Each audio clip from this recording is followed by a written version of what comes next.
Pemirsa, Pasar Cakung Jakarta Timur ditutup paksa sementara karena pengelola pasar tidak patuh protokol kesehatan. Sementara itu, pedagang menyambut baik pencabutan aturan ganjil genap toko di Pasar Tomang Barat, Tanjung Duren, Jakarta Barat dan mulai berjualan kembali.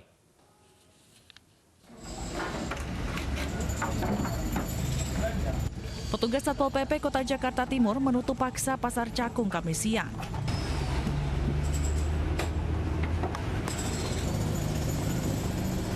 Para pedagang yang tengah berjualan pun diimbau untuk segera menutup tempat usaha mereka. Pasar Cakung ini ditutup karena pengelola pasar dianggap tidak mematuhi aturan protokol kesehatan yang berlaku. Meski telah berulang kali diingatkan, namun pengelola tetap abai. Pasar Cakung ini beberapa kali upaya-upaya, baik pendekatan dan juga pendidikan sudah kita lakukan.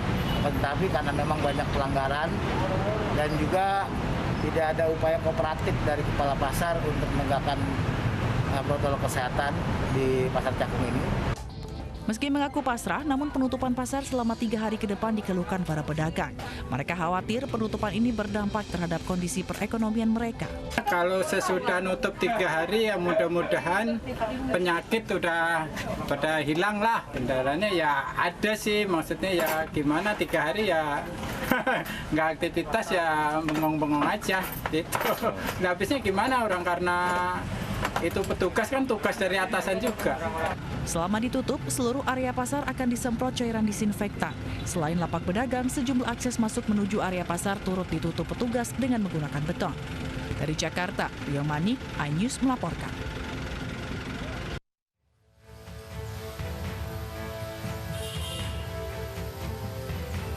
Pasca ditutup 3 hari karena ada pedagang yang positif COVID-19, Pasar Tomang Barat, Tanjung Duren, Jakarta Barat kembali dibuka hari ini. Para pedagang mulai membuka tokonya sejak Kamis pagi. Namun aturan ganjil genap tidak berlaku di pasar ini. Meski begitu, pengelola pasar tetap menerapkan protokol kesehatan dengan ketat. Ada 32 pintu harmonika dan yang kami aktifkan hanya 10 buah pintu harmonika untuk akses pintu masuk dan pintu keluar. Sebenarnya dari arahan manajemen kami belum ada terkait pencabutan penerapan TU ganjil genap. Namun pedagang-pedagang ini terinformasi dari media sosial ataupun dari televisi terkait arahan dari Pak Gubernur bahwa per tanggal 2 Juli 2020 aturan ganjil genap sudah tidak diberlakukan. Maka untuk mereka yang update akan berita tersebut langsung membuka TU-TU tempat usaha yang bernomor ganjil langsung buka di hari genap. Sementara para pedagang di Pasar Gembrong Cempaka Putih, Jakarta Pusat menyambut baik pencabutan aturan ganjil genap toko di pasar tradisional saat PSBB transisi di DKI Jakarta. Pasalnya penerapan ganjil genap membuat omset pedagang pasar menurun drastis, apalagi pasar sempat ditutup total karena ada pedagang yang positif COVID-19. Ya bagus sekali sebenarnya ya, soalnya selama ini ganjil genap ya terus terang aja.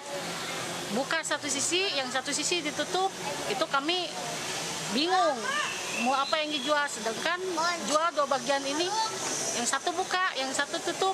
Nanti kita bingung ngambil barangnya bagaimana, pendapatan mungkin ada menurun. Mudah-mudahan sih omsetnya jadi bertambah. Kalau kemarin kan jadi berkurang. Kemarin selama pelaksanaan ganjil genap ini omset menurun Bu ya?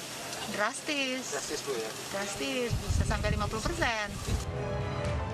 Meski ada pelonggaran, namun masyarakat diimbau tetap menjaga protokol kesehatan untuk mengurangi potensi penularan COVID-19 di pasar tradisional.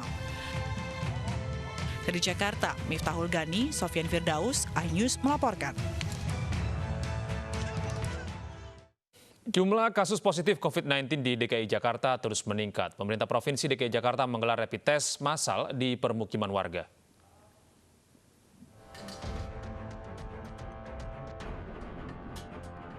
Sebagai upaya pencegahan penyebaran COVID-19, Puskesmas Kecamatan Ciracas, Jakarta menggelar rapid dan swab test massal di Rusun BLK Pasar Rebo.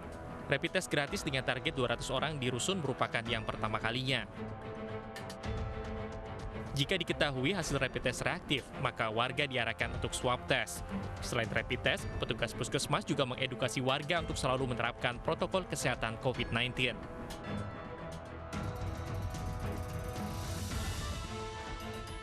Hari ini Pemprov DKI Jakarta melalui tim medis Puskesmas Kecamatan Pancoran juga menggelar rapid test massal untuk warga Pengadegan. Pemerintah menargetkan pemeriksaan untuk 108 orang. Rapid test diutamakan bagi warga berisiko tinggi yang memiliki penyakit penyerta atau lansia. Para peserta rapid test tertib menjalankan protokol kesehatan COVID-19 dengan menggunakan masker dan menjaga jarak. Dari Jakarta, tim liputan iNews melaporkan.